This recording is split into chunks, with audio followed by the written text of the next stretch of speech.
Hey, welcome to another episode of Asexualise, My Sexual Life. So, gonna read from my diary confessions of a hyperromantic asexual book. Some people who have childhood trauma, neglect, and abuse go over to the dark side. They become like those who did that to them. Others choose a different path and become light and love and a beacon of hope for others. Everyone has a choice. So this is life lesson 18 in Diary Confessions of a Hyperromantic Asexual. And it's totally true. There's a big saying around the world that hurt people. But hurt people have a choice to do the work. What do I mean by this? They can choose to work on themselves to rectify the problems they've had as much as possible. So if you've had childhood trauma, then it means you have healing to do. You have to heal as much as possible from those past childhood trauma wounds. And this is by no means easy, right? It's really, really hard. It requires self-awareness, self-reflection. It requires you to actually look at yourself, sit with yourself, and you might be uncomfortable with sitting with yourself and thinking about yourself and what went on in your childhood. It might be very, very painful for you. But a lot of people that have had childhood trauma have a choice. Everyone with childhood trauma has a choice later on, usually, to how they want to treat others. Now, of course, if you're still in an abusive situation right now, then you may have a situation going on in which someone's hurting you and you are retaliating back. Now, I'm not going to go into this in this video. If you are in an abusive situation, please get professional help to leave that situation. Please get professional help. What I'm talking about here is we have a choice as adults in general to be like the people who abused us or to go away from that type of behavior and strive to become better people within ourselves. Not everyone who has been hurt in the past goes around hurting other people. That isn't true. Saying hurt people is just basically dismissing the situation as that's the best they can do. No, everyone can do better in their life. Everyone can choose whether to be light to the world and other people or whether to be darkness and a cloud to others. Daria, I choose to be a rainbow. Oh, lots of love to you, Daria. I love that about you. Thank you for the post you like on Instagram of mine, by the way. That brings a light of rainbowness to my life. So I'm really proud of you doing that. Thank you. So yeah, I have had childhood trauma, right? But I still choose as much as possible to be light to other people. That doesn't mean to say I'm perfect. It doesn't mean to say that I haven't got issues I can be working on, because I still have stuff I need to work on.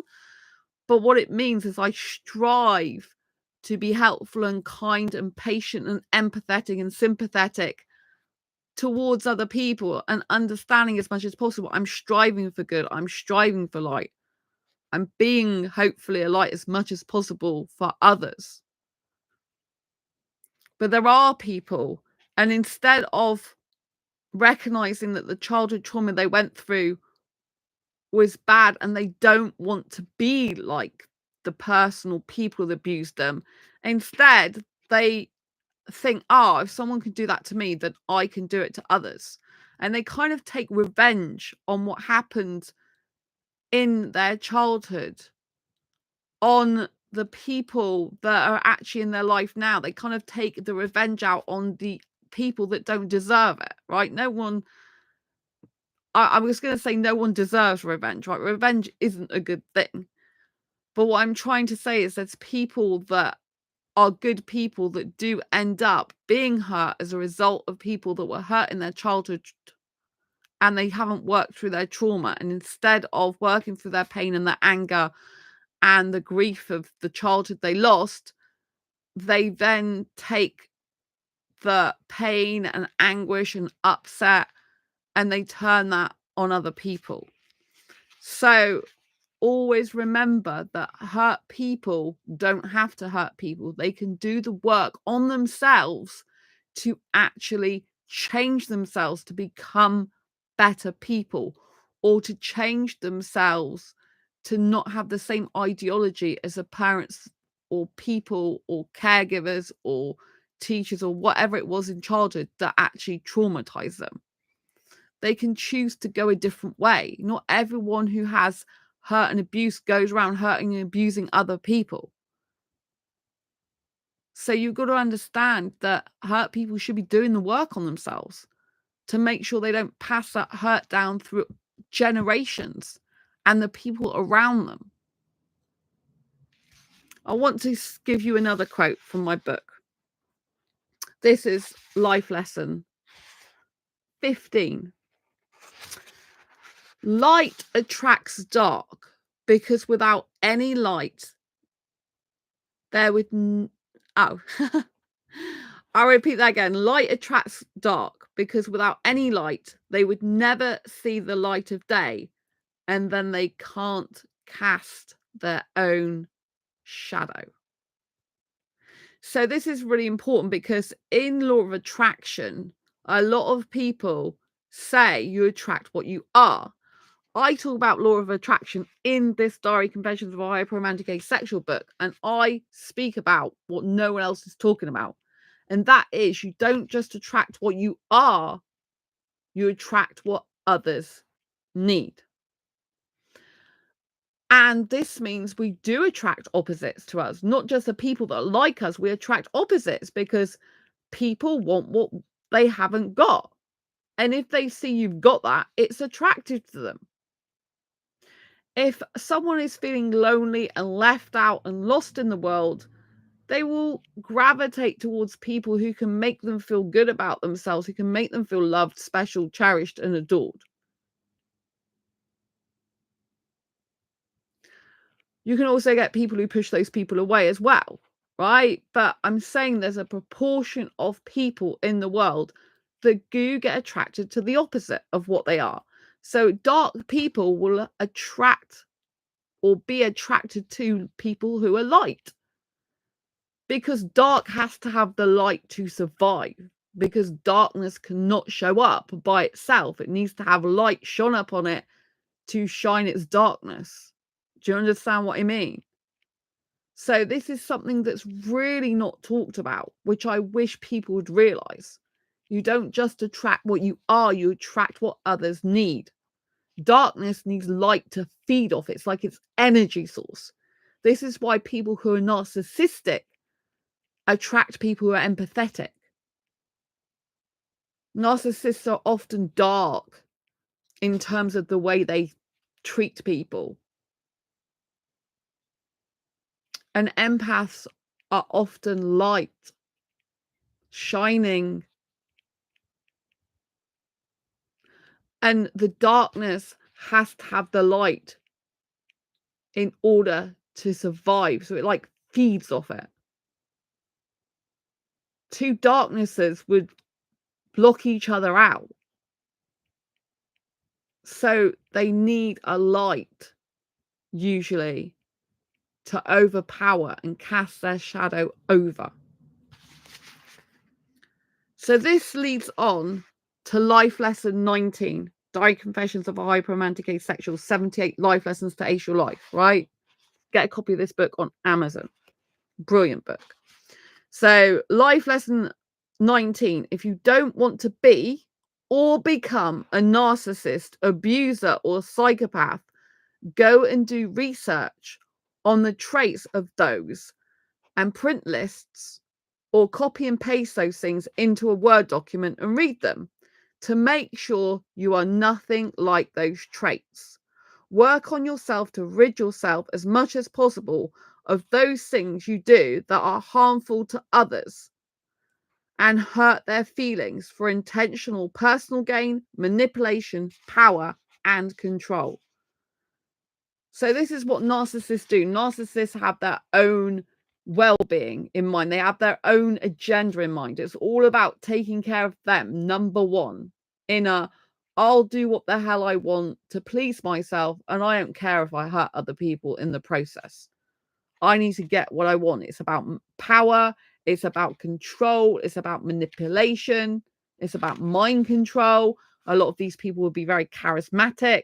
So a lot of people around them could think they're the life and soul of the party, or they're really amazing people. But when they're at home, they might be really nasty to you, really belittling you, really putting you down, making you feel small, making you feel horrible, being non-supportive, never saying sorry, not being a team player, gaslighting you. So when you say something to them, they flip it around on you to cover up their own mess, basically, cover up what they've done that's not good to you, right? So if you at all think you might be a narcissist or abuser or psychopath, right, you have a choice. You can think maybe you're like that, or you can go and look it up and see if you do match those character traits and do something about it, right? The fact that people think they can't do anything about anything is ridiculous. You can always do something about yourself. You're the only one that can control yourself. You're the only one in power of yourself. You're the only one who is able to take full responsibility for yourself, and you should be taking full responsibility and accountability for yourself. Narcissists don't usually do that. Abusers and psychopaths, they blame everyone else but themselves. They're never at fault. They're always right. No one's right but them, if you know what I mean. So they will always be like, oh, I'm right on that. I'm right. Even when I'm wrong, I'm right. You know what I mean? So people do say that. They're like, oh, so why did you attract that abuser? Why did you attract that narcissist? What's wrong with you? And if you're wondering that yourself, usually the only answer is that you haven't worked on yourself enough, or don't have the skills or knowledge and know-how to spot these type of people on an ongoing basis. Some people are very clever. They're covert narcissists. That's not your fault. And once you start loving a narcissist, they can be very addictive because they do this thing where it goes up and down, up and down. So 1 minute they might be really nice, sweet to you, showering you with gifts, laughing, joking, kissing you, cuddling you, giving you loads of affection. The next minute they can be very cold and heartless with you. So that it produces this seesaw effect. But when it's high, it's really high. When it's low, it's really low. And they do this. This is a form of controlling your emotions and putting you up and down, up and down. You know, there's a number of guys that you'll notice throughout the years that I've even ended up dating, and they've had narcissistic traits. I'm not saying they're full narcissistic personality disorder, but they have narcissistic traits. And instead of them doing something about it, they don't, because they don't even think they're a problem. They think everyone else is a problem. They think lying and deceiving, you know, and putting someone down to make themselves feel better, they think, well, that's fine, but it's not.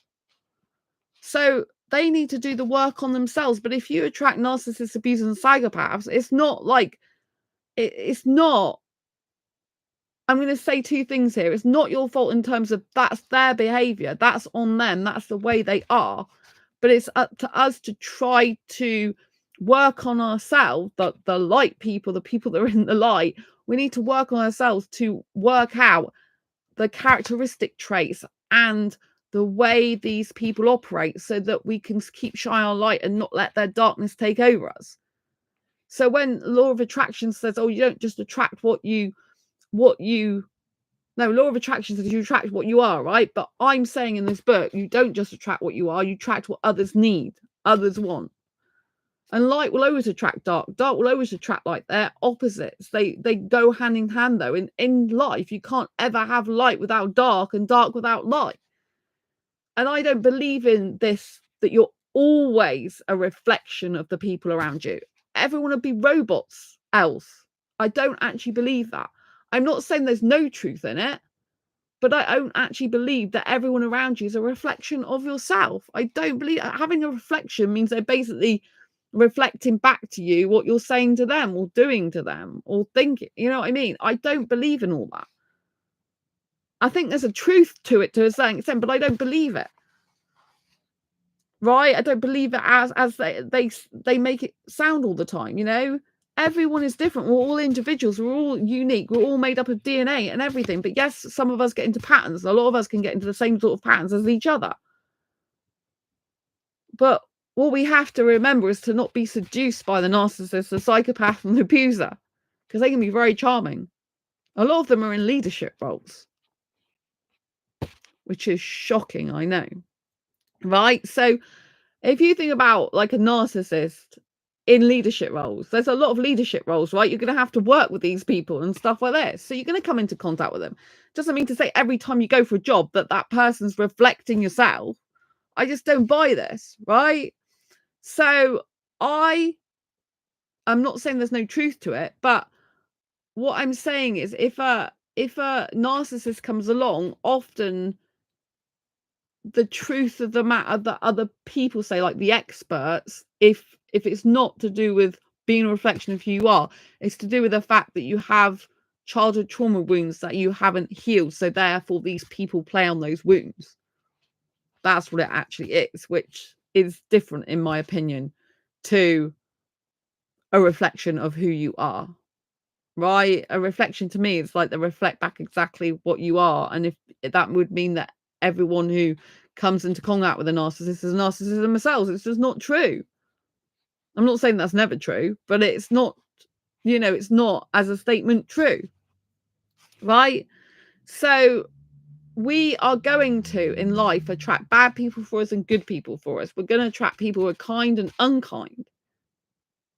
It's going to happen. I think it's very naive to think that you're always going to attract just good people in your life. Always. There's always going to be people who are naysayers and haters and people who don't like you. If you're being your true, authentic self.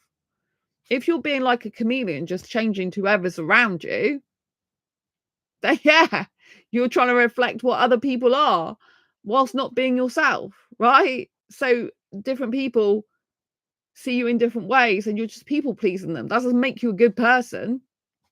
Just people pleasing. It means you've still got issues you need to work on, right? So people need to work on their shit, excuse my language, and own it and try to improve themselves. But if you are worried and scared and thinking, oh God, I keep attracting narcissists, it doesn't mean to say that you are a bad person or broken, but it does mean to say that usually you've got some childhood trauma, some past relationship trauma that you need to work on. And what it usually is we go for people who are charismatic, who give us excitement, who, because we're used to, as childhood trauma survivors, we're used to the up and down of trauma. We're used to it. It's familiar to us, and we get attracted to what's familiar because it's comfortable. And what we need to do is get out that mindset and look more for characteristic traits. So rather than really good looks and charisma and excitement and passion, we need to be looking at more practical relationship, friendship, and connections. I mean practical in the sense that you need to be able to have people around you who've got good characteristic traits, who are kind and empathetic and caring and loving, rather than just going for the charismatic person who might be the like latest hot person to everyone, you know. Do you see the difference? We need to be focusing more on good character traits. However, these people who are narcissists, abusers, and psychopaths, they can actually pretend sometimes to be good. They can, especially someone who's like got narcissistic traits, if they're trying to get into a relationship with you, date you, what they can do is quite common, is they can charm you at the beginning. They can buy you flowers and gifts, take you away for weekends, they can pamper you, they can roll out the right red carpet for you, treat you like a queen. And they do this on purpose to give you a false sense of security. And then after they've got you where they want you, which is usually heavily attached to them, in a relationship with them, they will literally flip, and they will be cold and callous and not really care about you. They'll start belittling you, putting you down, making you feel small, to keep you hooked on them. Because if they allow you to believe that you're just as good as them or better than them or amazing, and continuously keep doing that, they won't have a hold or power of control over you, because you'll know you can go out there and get any guy, person, woman, whatever gender you're into. But if they make you feel so good about yourself, you end up relying on them for your supply of good feelings. And then when they flip it on you, not only does it distort your reality, it makes you question your worth and question your reality. Because if they can get you to question your reality and you don't know who you are anymore, you're disassociated from yourself, that's when you can end up on shaky ground. And therefore, they're able to confuse your mind. When you're in a confused state, it's hard to know what to believe. And if you don't believe yourself anymore, and maybe you don't think you're worthy anymore, then you're kind of like, you're kind of like down on your self-worth, down your self-esteem. And then if they start attacking you by belittling you and putting you down, you might start agreeing with them, because you might start thinking, hang on a minute, I was amazing, and then all of a sudden I'm this bad. Is this true? And because they make you doubt yourself more and more, this is how they worm their way into your affection, and they literally love bomb you, and then flip it over, flip the script, if you like, from being really into you to not into you, belittling you, putting you down, to control you. It's like training a dog, but in a bad way. So instead of, it's like, oh, you're behaving how I want you to behave, so I'll be really good and kind to the dog or whatever, give you nice treats for sitting and staying and everything like that, and I'll treat you really well. But the moment you do something I don't like, then I'll just stop your food or something. You know what I mean? I don't know how else to describe it. But it's a form of manipulation and control. A person who loves you and who's a good person will always want you to feel good about yourself. They'll always be endeavoring to help you to feel as good about yourself in that relationship as possible. It's not up to them to like make you feel the best all the time. Your whole happiness shouldn't rely on one person, but they should be trying to make you as happy as possible in that relationship. They should be making you feel loved, special, cherished, and adored consistently, not just for 1, 2 weeks or 3 months until they've got you where they want you, attached to them, and then decide, oh, I'm not that interested. It's narcissists tend to toss away. They do like the toss away, where they're really into you, and now they've got you and got what they want. It's like, oh, I'm not interested anymore. It's like they play a game with your emotions. It's horrible. It's like, I've got what I need. This is just like excess baggage now, and that's what's really difficult. So you have to understand that dark people can choose to be light. If that person is being abusive to you, psychopathic towards you, narcissistic to you, that's their choice to be like that. And if we're an empath, if we're a helper, if we're a saver, we might want to save that person because we saw the good in them. We saw the fact that the relationship or dating scenario could be so good with them. Like, we had this amazing chat. We felt great in each other's company. We're laughing and joking. Everything felt so good. It felt relaxed. I was like chilled out being myself. It was like this romance that's so cool. And then all of a sudden, one day, it just changed. And because you're bewildered, you don't really know what's going on, you kind of think that person's going to go back to the way they were, this nice, kind, generous, empathetic, loving person towards you. But they don't. Or if they do, it's like they do for a day, then they turn it off again, they turn it on again. See, they have a choice. They have a choice. They are fully in control of themselves, because they know exactly what they're doing, either on a conscious level or subconscious level or both. They are literally getting their own way all the time. They are behaving how they want to behave. This is how you know they're in control of themselves. They choose their behavior. They know what they're doing. If they're belittling you, they're doing it to make themselves feel better. Otherwise, why would they do it? Why would anyone belittle someone? What would be the reason for it? There's absolutely no point whatsoever. But it's a control thing. It's for them to feel better in their ego.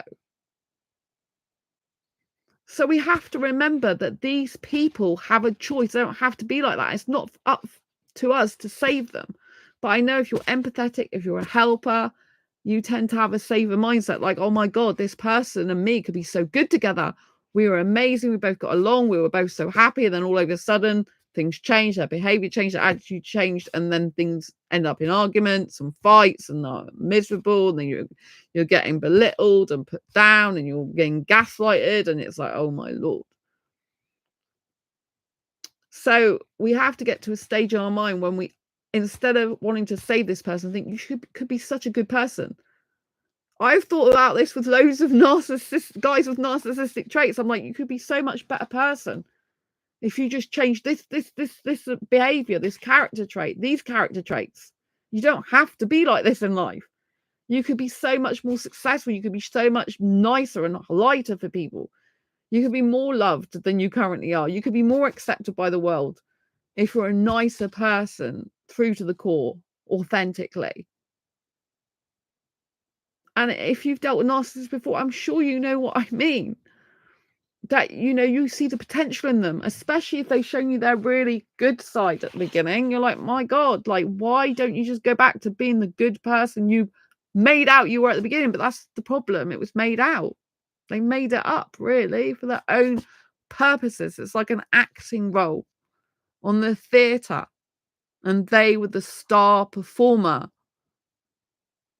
And unfortunately, it ended in tragedy for you. Or maybe you're still going through tragedy with this person, right? So instead of us thinking, oh my God, feel sorry for these people, like, oh, they had such a bad childhood, they had so much trauma, right? Lots of people have childhood trauma. Lots of people have bad relationships. Lots of people go through hell. But it doesn't mean to say they turn around and hurt other people, lie and cheat and steal and betray and punch,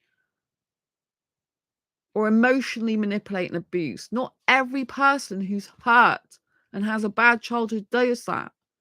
So we have the choice ourselves to choose whether to be bad or good, to choose whether to be light or love, to choose whether to hurt other people or not if we've had trauma ourselves. And so do they. So I want you to think about that in your dating relationships.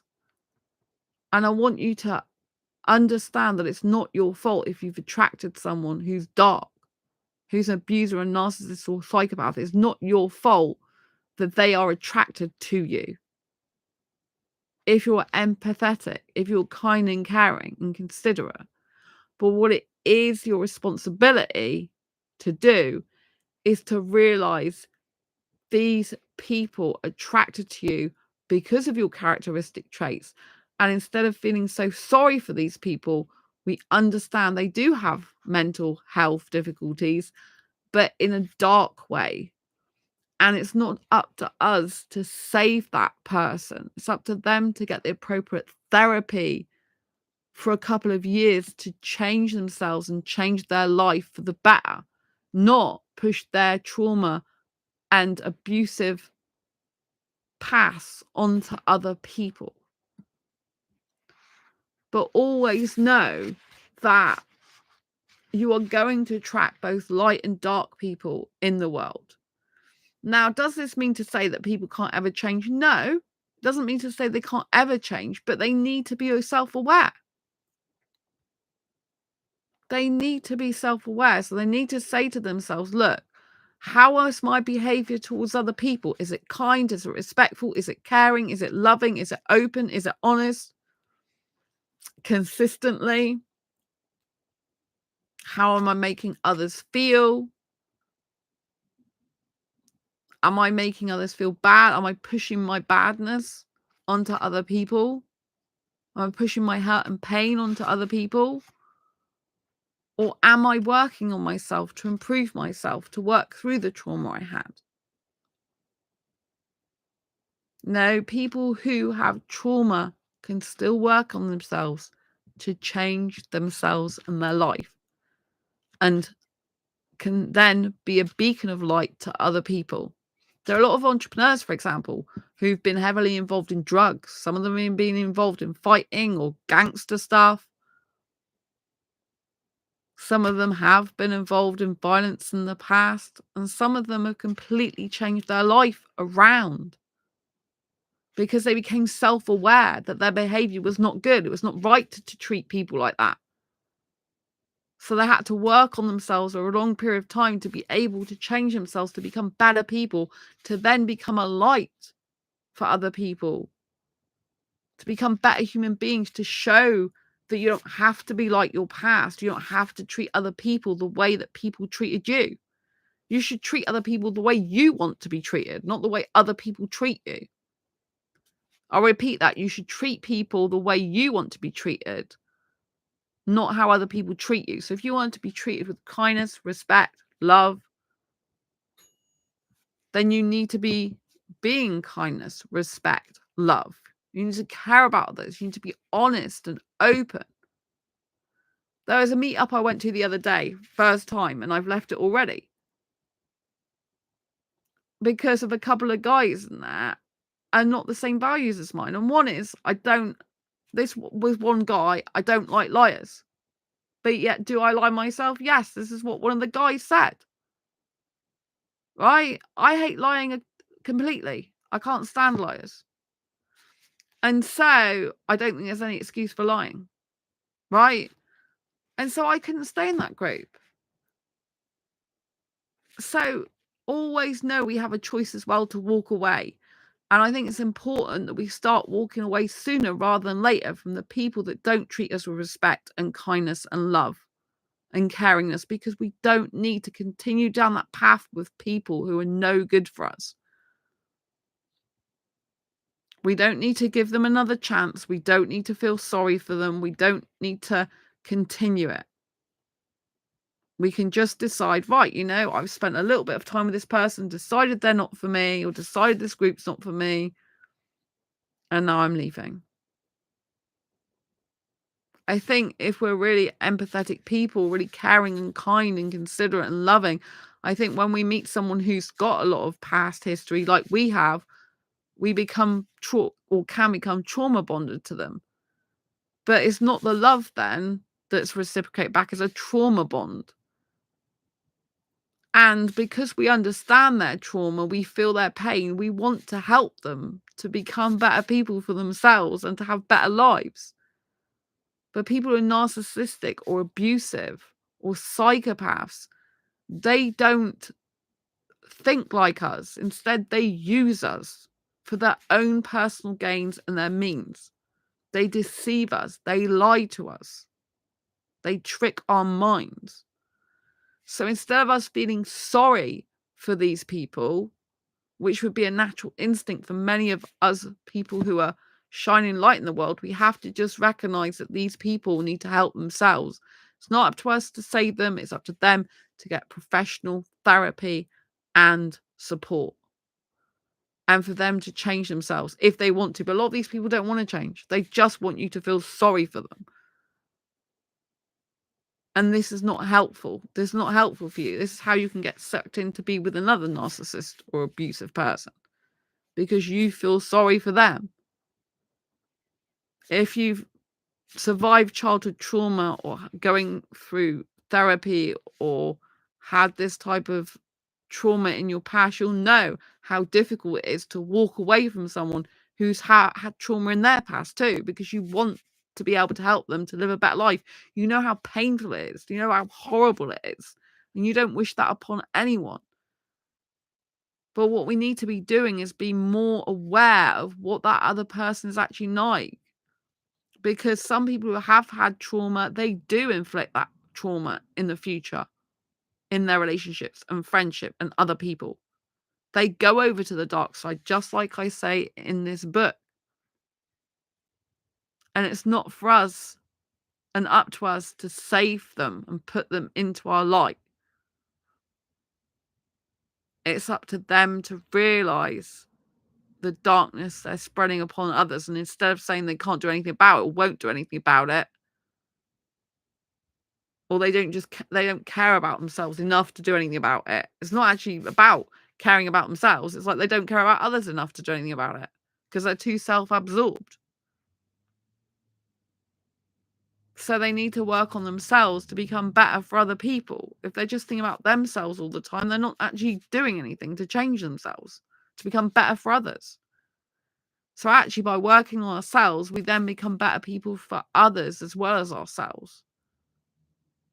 But those people that don't even work on themselves, they stay stuck with themselves, often in a depressive state, and they don't help anyone else either. So it's just a vicious cycle, but it is not up to you to break that cycle. It's up to them to break that cycle and realize that. So just know that light will attract dark, dark will attract light. And you'll always attract good and bad people. But we need to recognize the characteristic traits of good and bad people so that we can learn to decipher what someone really wants and their intention for us when they're actually in the beginnings of dating or relationship. And we can monitor if they're consistent and persistent, if they have conflict in information they give you, contradictions. These were all red flags for them just being liars and deceivers and manipulators, you know? People who are genuine don't need to lie. People who are genuine don't contradict themselves. People who are genuine don't baffle people. Like, they're usually very clear cut. People have self-reflection stuff to do, and they need to continue doing it, and they need to get help to change their life for the better in order to be better for others. So if you come across people that aren't good for you, then you must leave their life, because it's not up to you to save them. I hope you found this video useful, helpful, insightful. If you have, please pop a thumbs up. Don't forget to subscribe if you haven't already, and hit the bell icon. And don't forget to get a copy of Diary Confessions of a Hyper-Romantic Asexual, 78 Life Lessons to Ace Your Life, to get all the life lessons in this book, which are valuable for living your best asexual life. And get a copy of Asexual Perspectives, both bestsellers on Amazon. Lots of love to you. Thanks, Dara, for being here. Bye.